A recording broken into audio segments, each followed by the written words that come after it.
Hey guys, Cho here. Today I'll be talking more in depth about using virtual orchestral libraries for your projects and to make them sound more realistic. If you're a filmmaker without any musical knowledge, this video will help you to express the specific musical vocabulary to your composer. Last week I demonstrated a short arrangement using the free virtual instrument pack Labs by Spitfire. Check that out here. I want to briefly mention the process of creating VI libraries is extremely complicated and time-consuming.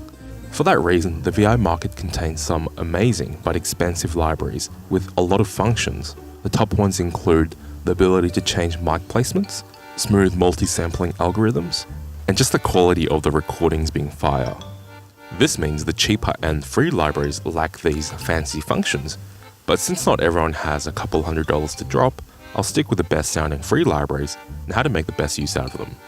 Before we jump into the virtual world, let's talk about this real world. A standard orchestra is made up of different sections of instrument families. We've got the string section, the woodwind section, the brass section, and the percussions. Each section contains multiple instruments.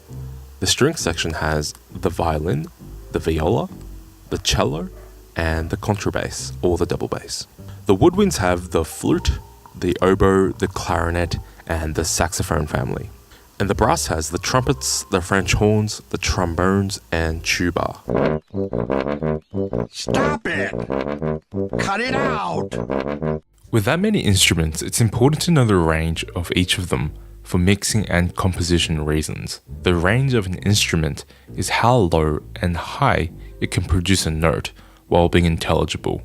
Similar to how we can try singing as low as possible until it just becomes noise.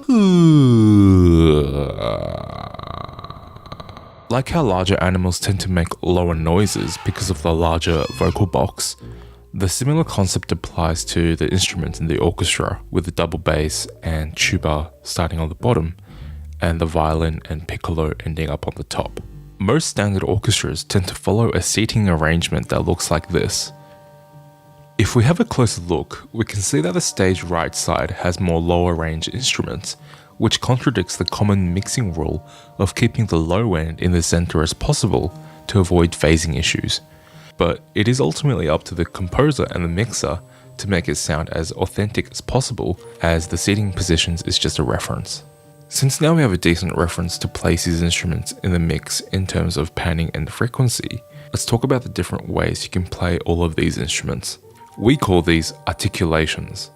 Although a section in the orchestra contains different instruments with varying timbres and ranges, they broadly share the same articulations.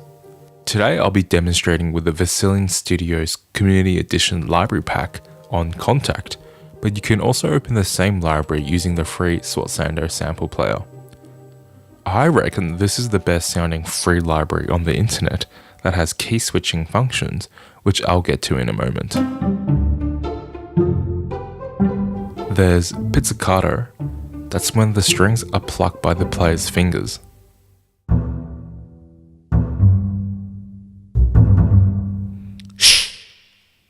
STACCATO, this is when the instrument is played with a bow with a fast attack and no sustain.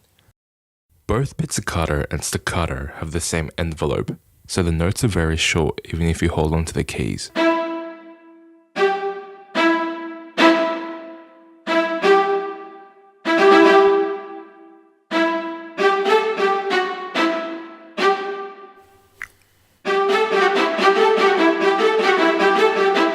Ooh. Legato, sustain. This is also when the instrument is played with a bow, however there is some sustain, which means the note will keep on playing until you let go of the keys. Similar to how synthesizers are labeled, it's usually called sustain when it's polyphonic, which means you can play more than one note, so you can play chords, or there's legato, that's monophonic, which means you can only play one note at a time.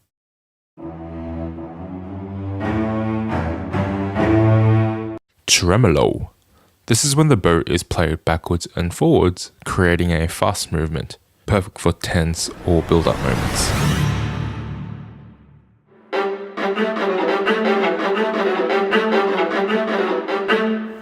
I think in the original piece, there's a bit of a glide in the ostinato. Let's have a look.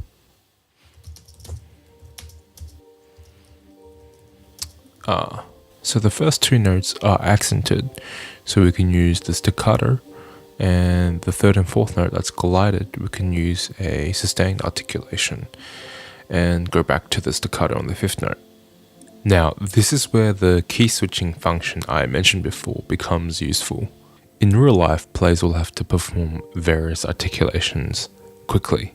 So to mimic that, some virtual instruments will dedicate notes that are outside the range, like these red notes in this viola pack, to be able to change articulations while playing the same instrument and note. That is much better than having to load up a different track for every different articulation you want to play. So here's that ostinato bit quantized and with a correct articulation. You can see that I've put the key switch notes a bit earlier than the actual notes themselves.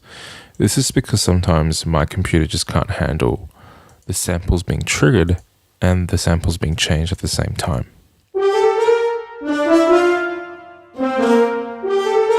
The brass and woodwind section, similar to the strings, has the staccato and sustained legato. However, a huge difference between them is the ability to play sustained notes.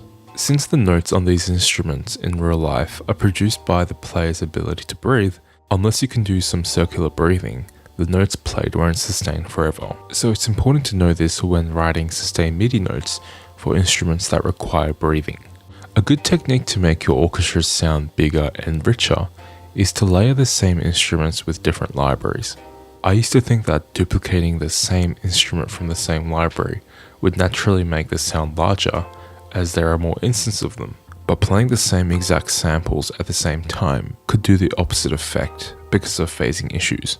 This is a common phenomenon when you play the same samples together and the waveforms might cancel each other, making the sound weaker.